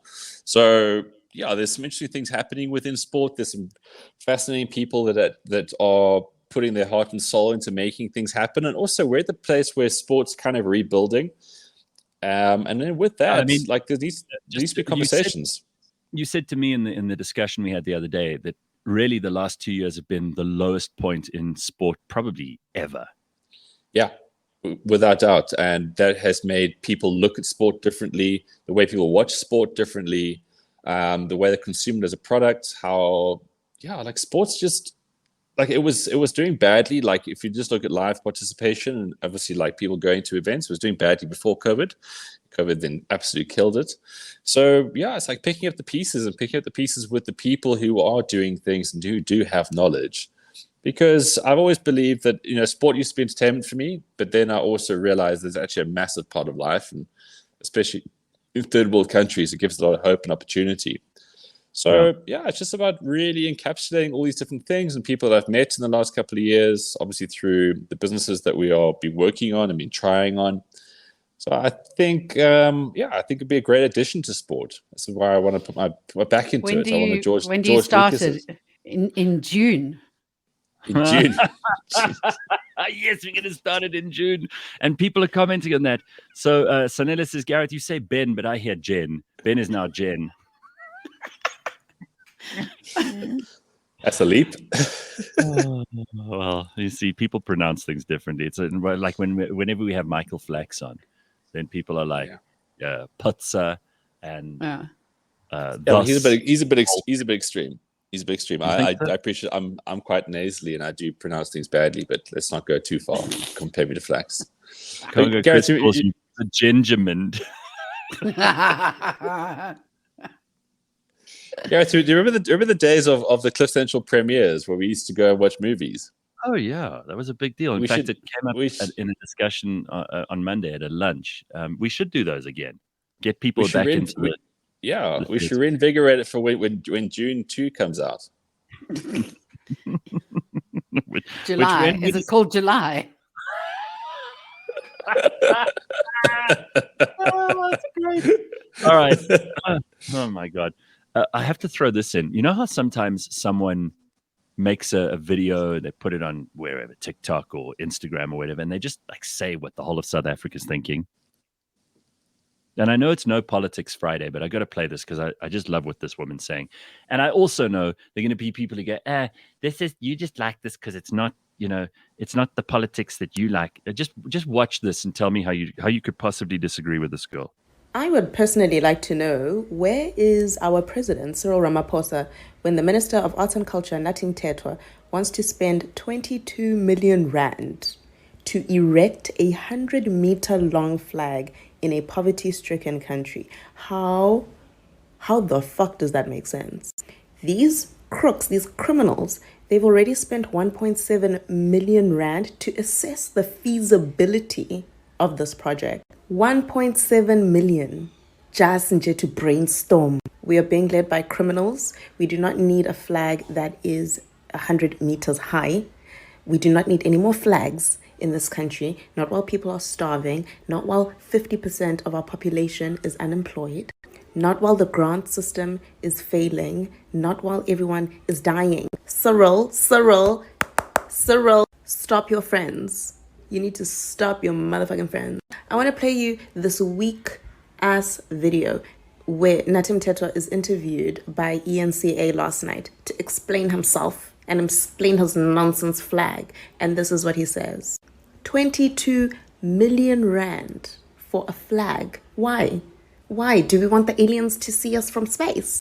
Hi, fire these guys. ANC must go, guys. 2024, vote these motherfuckers out. It's 120 meters tall flag, all right. Which is 10 meter by 15 meter, the flag itself. Okay. And during the day, it will be seen. I mean, you get the basic idea. I just love that. Whoever that is. She's great, and I follow her on TikTok, and I've actually been meaning to say to you, Gareth, we should have her on because she's got some really great opinions. What's her name? Pass her on. We get Dorian Simpiwe to talk to. I mean, listen, I'll send you a beat. I just love the fact that now anybody, you don't have to be on television or on radio or have like some massive following on social media. You can just start doing this stuff yourself, and don't tell me that she isn't saying what a lot of us are thinking. And this flag thing is turning into a big issue. Apparently Cyril was forced to talk about it last night because there's such growing anger about this thing. And we've got to hold these guys' feet to the fire. I love that people are coming up with content like this. So well done to her. Yeah, I think it's a really great thing that people start doing. But I did think about this the other day, like this, politicians get away with this kind of stuff is because as mere mortals, like we don't have the ability to take sorry. But like we don't have the ability to take them on, right? Like there's nothing we can do because we have to go to our jobs and we have to go and pay mortgages and we have to do these things. Yeah. Whereas back in the day, if someone had like a cuck idea, the town would just turn on them with like pickaxes and just like bring them out into the road and beat them up. But we can't because we got meetings at 9. I've got like a Zoom call at 9:30. I can't go and take on Nathi and Mthethwa. That's why these guys carry on. That's why they succeed. That's why they go, yeah, we'll do that. What are they going to do? They've got to go wait in line. They've got TikTok to distract them. I'll tell you, I would even think of joining TikTok just to follow people like her because I need a little bit of, it's funny. Like the thing that is in demand at the moment is just common sense. Common sense has become so rare that people are blown away when they hear it because it just resonates with all of us. You're like, that is so spot on. And she's just said exactly what I've been trying to say or trying to articulate or trying to put into words. And she's better at it than I was and than I could be. And I think we need more people with common sense. There should be a channel called Common Sense, and that's where it should live. There used to be a product called Common Sense when my mom was growing up. She said Really? it was I think it was a cockroach spray, and everyone had one. They kept it on the kitchen table so you could spray the cockroaches around you while you were eating. And so there was always a saying of, "Where's your common sense?" And you'd say, "On the kitchen table." So that's weird. hilarious. I didn't know about that. That's great. But you see also, Leigh-Ann, back in those days, you are such an amazing time warp sometimes. You really are. Yeah, if it's in my head, I've got to share it. Sorry.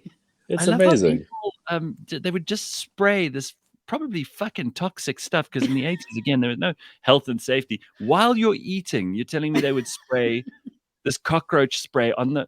I mean, that's just insane. Oh, it was a household thing, hey? Well, Sanede says, play that Natin Tetwa clip, Gareth. It's hilarious. He says, it lits at night because the education has to go on during the day and night.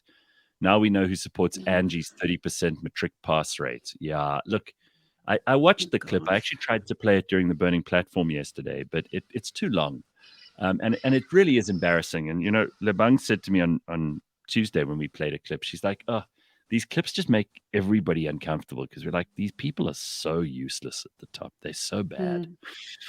SpaceX reportedly paid a flight attendant $250,000, according to Orki in the comments, to ensure that she didn't speak or sue the company after Elon Musk allegedly exposed himself and propositioned her for sex, according to a report. Oh. So, let me tell you, Orki, you're going to see a lot of this coming out now, because Elon Musk has suddenly said that he's not voting for the Democrats.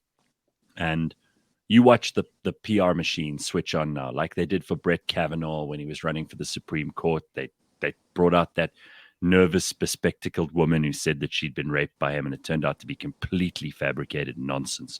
You watch, they switch on the spin machine now, and they're going to find all the stories they can about Elon Musk, and they're going to try and make him look like the most evil person who's ever lived. And he's going to go from hero to zero in some people's opinion. Don't believe any of it. This is all spin.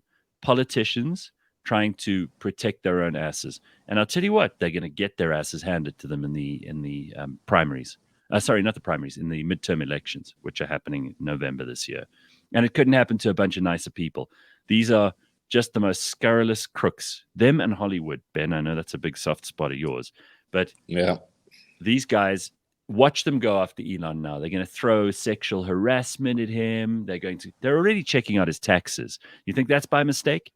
You think for the last year and a half, while Joe Biden's been president and Elon Musk has been the richest man in the world, it's suspicious that they only start looking into his taxes once he says he doesn't support Joe Biden? Oh, come on. Do me a favor. If you can't see this for what it is, you're an idiot. Yeah, these people are crooked like a Hillary. Well, exactly.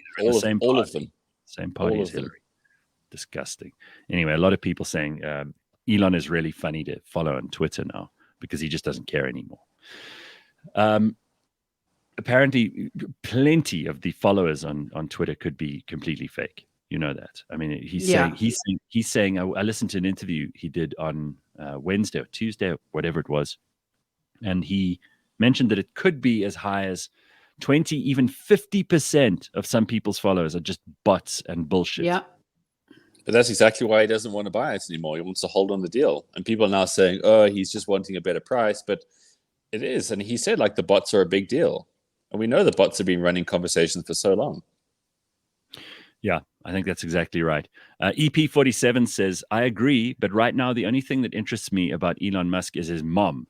Gareth, we've got to get her on so we can talk ideas and money. Well, she's amazing. Apparently, Mae Musk is just the most incredible woman. And she's the oldest supermodel in the world, by the way. So that's also worth giving her credit for. Apart from being Elon's mom, that's what she is. So impressive. Alvain says, now you're talking.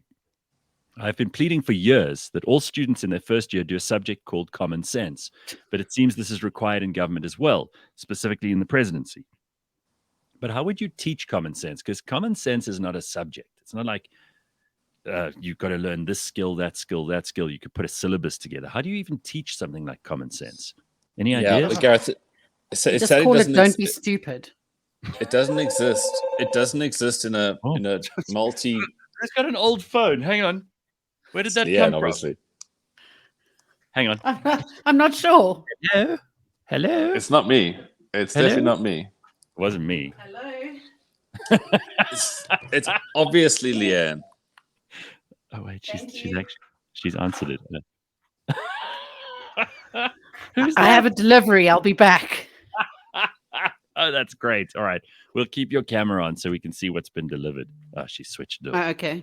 Yeah, leave it on. All right. While we're waiting for Leigh-Ann to get a delivery, you can't teach common sense. But I did think of this, Ben.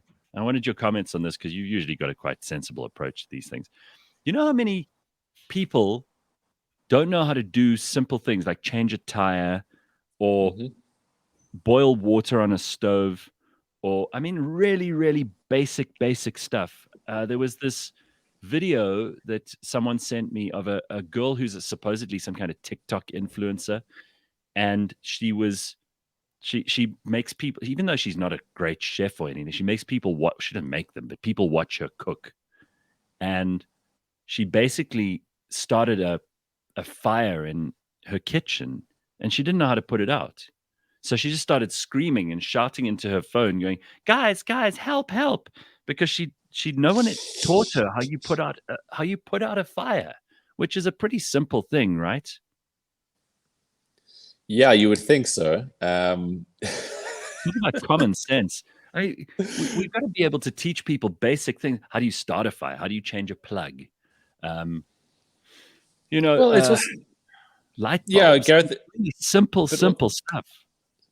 But also teaching people how to react to something other than shouting and screaming. Because if you're just an emotional wreck that you just react to things, you won't be able to do anything. So even if you don't understand what fire is, because you'll probably take a glass of wine and probably try to douse it with it. But you've got to understand just how you react with composure. Well, Screaming apparently and shouting is such a... Ugh. So there's a news article about it because her kitchen did burn down. She actually burnt down her kitchen. Yeah. So good. I mean, you pay the price for, ultimately the price for stupid is quite expensive. It's not a cheap thing. I hope she learns from this and it'll be a good experience for her then. I just think a lot of kids really aren't getting this information from their parents. You can't expect schools to teach them this. They've got certain things they have to teach you. So obvious. It goes exactly back to what we were saying in the first hour. Like when you and Leigh-Ann were running around the bushveld, you were making fires, so therefore you had to learn how to put them out. This kid, this woman, never had that because she was staring into her screen the whole time. And when the fire happened, it was like, oh, that's an actual tactile, real thing. I don't know what to do. You remember that movie? There was a movie where I think it was Kevin Costner. He was the dad and he was going to die before his kid was grown up. His kid was like a baby and he was going to die, had some kind of disease. And then he made all these videos where he like taught the kid how to shave and all that sort of shit because it was a boy. And so smart. Yeah, I mean, but that kind of thing, like we all, and in this country we've got such fatherlessness and it's a huge problem. I wonder if it wouldn't be worth just like having a dad say, this is how you punch someone in the face if they bully you, or this is what you do with your fist. Basic stuff. Like you need to know that stuff. It's not like you want to get into fights, but a lot of people who don't have dads don't know how to do that stuff. Or this is how you fish. Like if you go to a dam, this is how you can attach some bait to a hook and you can use a fishing rod like this and basic stuff. Like I don't even know some of these things. I know lots of them, I suppose, but not all of them. And in this video, in this movie of I think it was Kevin Costner. I can't remember what it's called. But I remember him saying, you don't go against the grain of the hair when you shave. And I remember seeing that and thinking, I wonder how many boys grow up not knowing basic stuff like that. And we don't teach anybody these things. Apparently, that's the whole thing about this common sense subject that we want at school. It's supposed to be taught to us by our parents. Well, I mean, here's Congo Chris. He says there's a very popular YouTube channel where the guy teaches basic things like changing tires and light bulbs. It's called something like "Let Me Be Your Dad" or whatever. So maybe that's worth looking up. But again, this is stuff that helps. It helps to know this so you don't burn down your kitchen. Yeah. What did they deliver, Leigh-Ann? I actually, you forget that you order things, and I've just remembered now. I actually won a voucher at work for being like the superstar of the month Oh, or look at clients you. or whatever. Ooh. And so obviously that was recent, Leigh-Ann. That wasn't when Facebook took all your money. no, they've forgotten about that. Thank God. They didn't get a voucher that month. So what did you order? No. So with my voucher, I ordered we all need one of these iPhone cables because they break so easily. Thank they God. kind I of wondered. wear. But there was some like a female interuterine device or something. So I'm glad you showed us. Of course you would. Oh, wow, it's Harambe's brother, Terrence. An anti-burst case. What the hell's that? It's an iPhone. Oh, transparent iPhone cover. That's very cool. And it's got Harambe on it. That's amazing. And then my Brita water filter, Oh my God. For that. You. Okay. And all it cost me with delivery was 49 rand because of my voucher. Magic. Oh, what a story. That's amazing. You see, we learn something new. Learn something new every day. That's so great. Ass, the superstar of May, says EB47. Congo Chris thought that was an industrial strength dildo. Jeez. Okay. Well, here's something interesting from Jean. He says, people have problems when you try to suggest a good way to do something. They react by saying, I do things my own way. And if it works for me, don't interfere. That won't change even if they know their way is not effective. That's also true. People don't really admit that they're wrong. Yeah, it's called insecurity. It's rife. Yeah. A lot of people are ready for George this morning. Someone said right at the beginning of the show, they've done all their research on Tesla and SpaceX, and they're going to fight with George. And someone says, I have a bone to pick with George about EVs as an owner. Where's the CC complaints department? Okay, well, you can bring that to George just now. I'll write down a brief synopsis of your problem, and I'll put it to George, and he can put the answer back to me. Just like Harinel and Bariru used to say in the Oscar Pistorius trial. Most people's primary reaction to a situation these days is to whip out the phone for a video, even when someone's being killed, says Sanella. Yeah. This is right. I wouldn't be surprised if she took an Instagram live of her kitchen burning. I'm sure she did. Snella is really adding value after the blocking, yeah? I know. He's trying to really come in strong. But I got to say, this is a thing that bothers me. We seem to not bat an eyelid anymore when we watch a video of someone being beaten up or like someone being, harassed in public or, a shot guy in the supermarket. Shot in the supermarket. We seem to not be horrified by the fact that bystanders very often are not helping. They're filming. It goes against, it's such a weird psychological thing. And I don't think we have time for this now. But it's worth reflecting on that humans have now got to the point where instead of helping each other, which should be your default reaction, we're so busy with these things filming. Like, it's more important that we capture the moment. It's very weird. It's just so unhealthy. It's a good point Sonnet has brought up this morning. Jesus, unbelievable. All right. It is Friday, though. It's going to be a cold weekend, as we mentioned earlier. Apparently, Apple's hidden setting, they have a hidden setting on their phone that instantly makes your video and audio calls sound better. And why don't we know about this? Why do they hide so these? Weird. Why is there no default setting? Yeah, exactly. Well, that's the whole point of this thing is everyone's like, well, why wasn't it just default? What do you got? So if you're using FaceTime audio or you're using like WhatsApp video, often it already sounds much better than a phone call, right? Yeah. But you can even go further than that. If you go to you've got to actually be already in the app or on the call, which is why it's quite weirdly hard to find. So while you're in the call, you swipe down from the upper right corner. Right. And then you go to the control center and tap on the button that says mic mode. By default, it's set to standard. But there are two other options, voice isolation and wide spectrum. So wide spectrum actually lets other people on your call hear more background noise, which is... You don't want that. No, unless you're at a concert or something to do, but it's a terrible thing to do to people. It's violating. And then voice isolation is where the magic happens. So basically, when you enable voice isolation, your device begins to aggressively process the audio coming into your mic to remove background noise. That's cool. So you won't have the hardy-dars and the dog barking and the sounds of traffic. I just want to do this because Woody says if I ask Siri what, hang on, let me do this. I'll do it right now. Hey Siri, what is 0 divided by 0? If nothing is divided by nothing, then there's nothing to divide or divide it with, and the division never happened. So my answer is no. Bitch. She's so grumpy this morning. She's so testy, huh? Listen to that. If the answer is divided by nothing. Wow. I won't ask you an Ari again. Do you know people who actually ask Siri for maths questions like that? That's amazing. Woody, thanks for letting me know, but she doesn't seem to like me.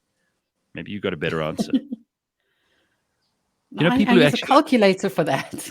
Yeah, exactly. I mean, we have to ask Siri. Well, anyway. Technically a phone, but the phone calculator. Well, it's time for Borge because it is now 14 minutes to 8 in the morning. Not that matters to you if you're listening to us on the podcast, but that's usually when George joins us. And here he is. Hey, George, what's happening? What is going on? There's always something interesting going on in the background on these calls we do with you. Where are you now? I'm in my garage. Car's charging. There it is. Wow, what a garage. I mean, you would see, if I had to broadcast from my garage, it looks like absolute shit compared to yours. It looks so tidy and organized. Well, I had to make it tidy because, sometimes there's interesting cars parked in here. Damn right. Mm-hmm. So what is that plugged in now? What do you got there? This is my iPace. Let me move that way. Oh, nice. And it's busy charging. It's on about 60% charge. Probably get it to about 80, 90%. It's busy charging from the solar panels up on the roof. So, in that way, you don't have to pay for fuel. Well, we got a couple of people who've got questions for you, George. So we'll get to those just now. But tell us what you have for us first. Okay. So have you ever pitched up at a parking lot, wherever, and somebody has parked over 2 bays? Mm-hmm. Often. Yeah. Basically, a poople is what you call him. Yeah, I mean, let's be fair though. There are some places, some shops, or parking lots or whatever, where they make them very, very small. There's some that are extremely tiny, and then there are those ones that are very big. But there are assholes who park across 2 bays. Yes. But also, it can happen to you as like secondary smoke, where somebody else is parked like that, and you're forced to park that way. Then you look like the arsehole when that person leaves. Yep. Right. That's also true. So this lady, and she had an apartment in America, obviously, and she rented this apartment with 2 bays, and she only had 1 car. Okay, so what do you do if you've got 2 bays and 1 car? And so other people would park in her bay. And she would leave sticky notes on the windscreen. She would say, please don't park in my bay, sometimes get a little bit nastier. And then she decided, well, stuff that, she's just going to park across both of her own bays.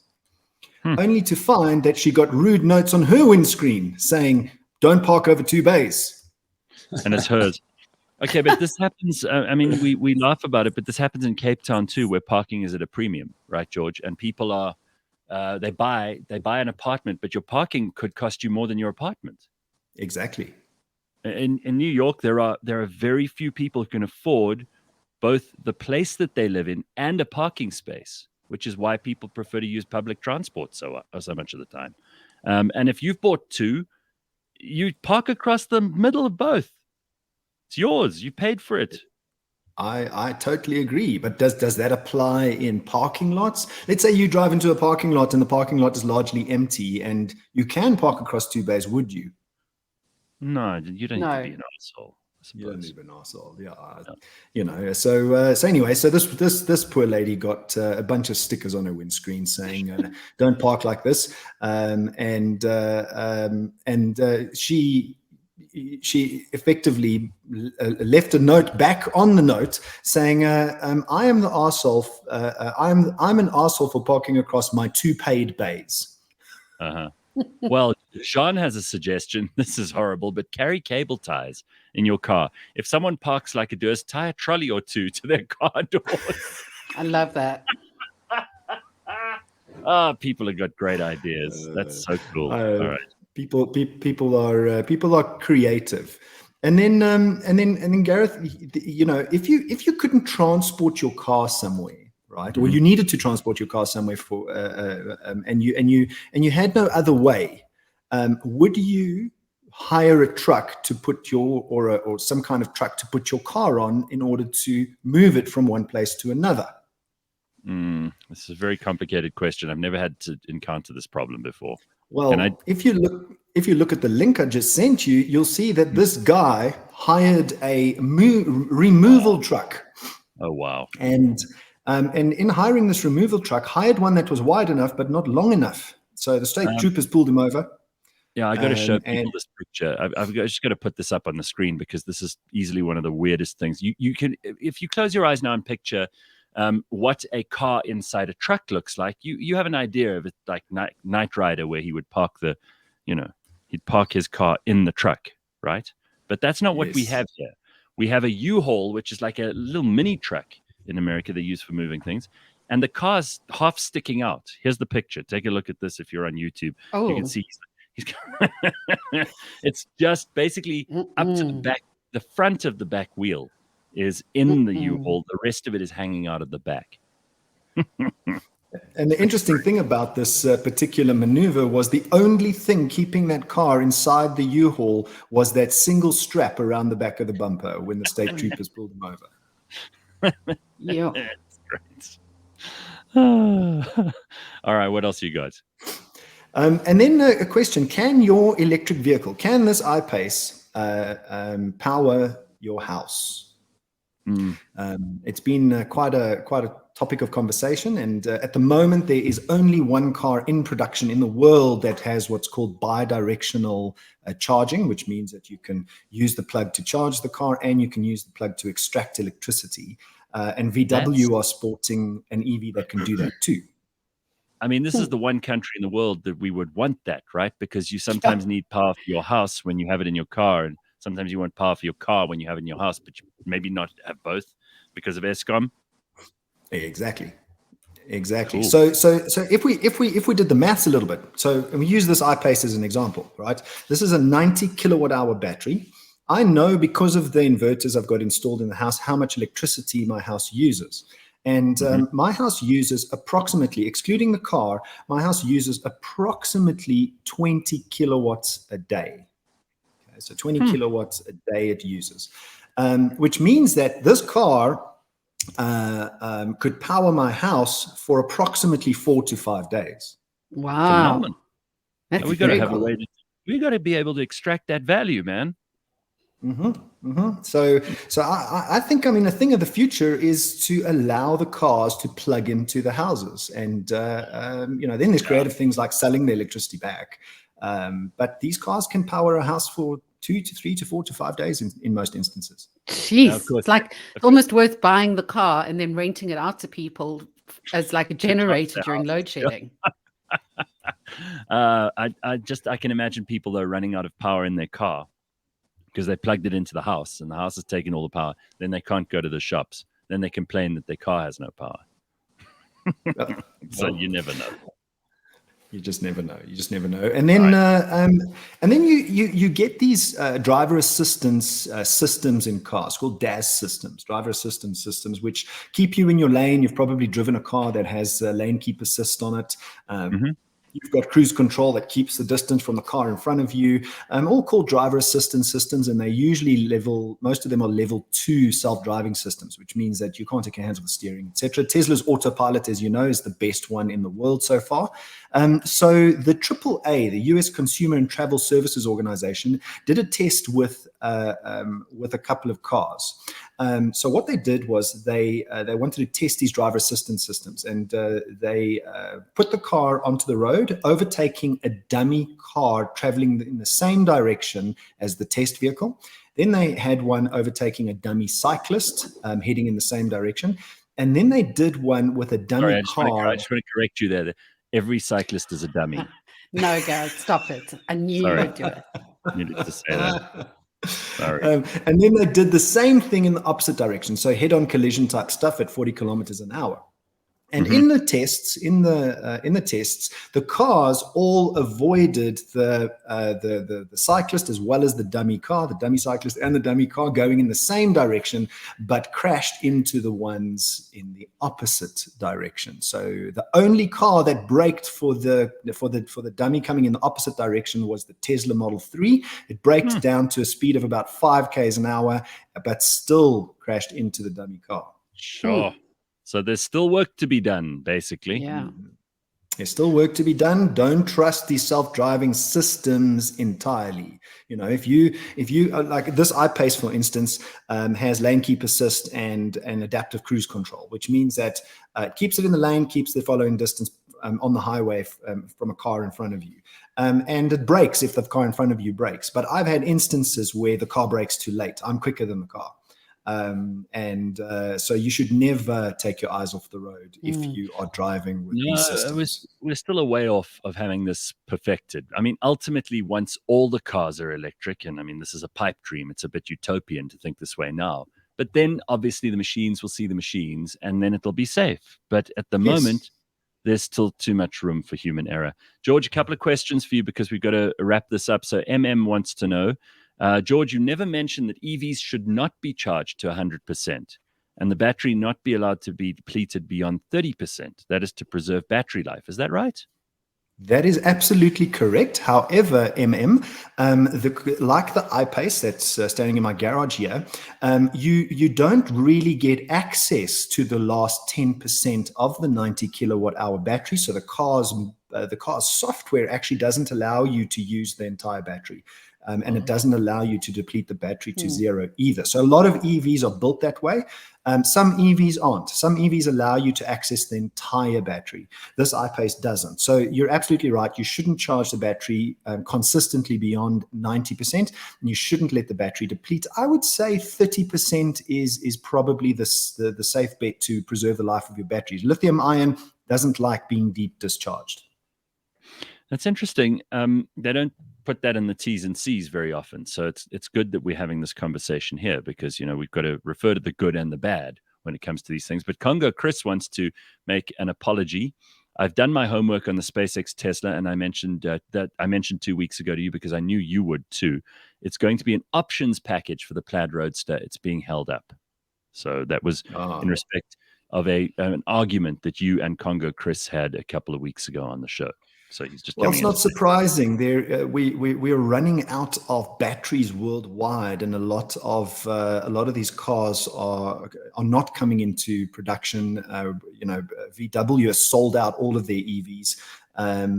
So worldwide we are probably going to see a bit of an EV shortage.